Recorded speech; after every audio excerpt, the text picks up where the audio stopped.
Selanjutnya, guna memperkuat kemitraan bersama pemerintah daerah, Kamar Dagang dan Industri Indonesia Kadin Kalsel sampaikan usulan dan sejumlah program kerja terhadap Komisi 2 DPRD Kalsel.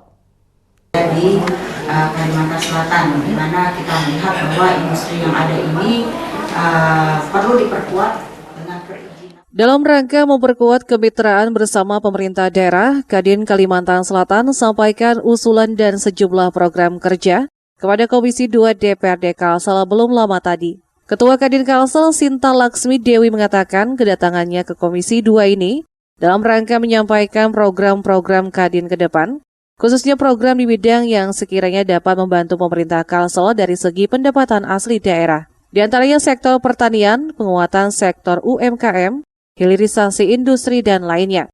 Tidak hanya itu, Kadin Kalsel juga akan melakukan penguatan kegiatan tambahan bidang pendidikan melalui tim vokasi daerah Kalsel sebagai salah satu strategi mengelola bonus demografi 2030 nanti, sekaligus dalam upaya menyiapkan SDM untuk bisa suplai ke ibu kota negara di Kalimantan Timur.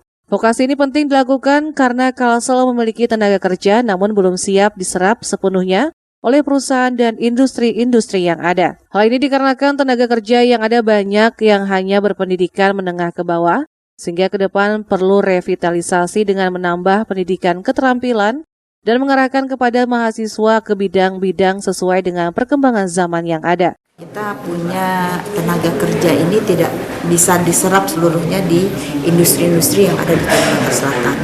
Artinya daya saing kita ini masih belum mumpuni untuk bisa menyesuaikan dengan demand yang ada di sini.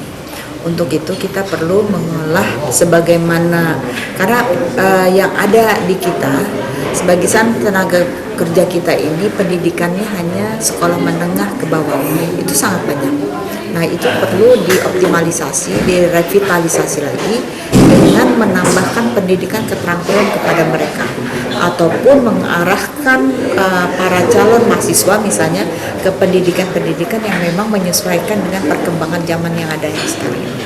Sehingga industri yang berkembang ada di Kalimantan Selatan ini bisa mendapatkan suplai tenaga kerjanya dari Kalimantan Selatan saja, tidak dari Jawa, dari mana-mana. Selain menyampaikan sejumlah program, Kadin Kalsel juga mengusulkan agar Bank Kalsel yang kini berstatus bank umum bisa menjadi bank devisa. Tujuannya agar bisa lebih membantu pelaksanaan ekspor komoditi dari Kalimantan Selatan ke negara luar karena status bank devisa dapat mengeluarkan letter of credit. Mohail Bancar TV.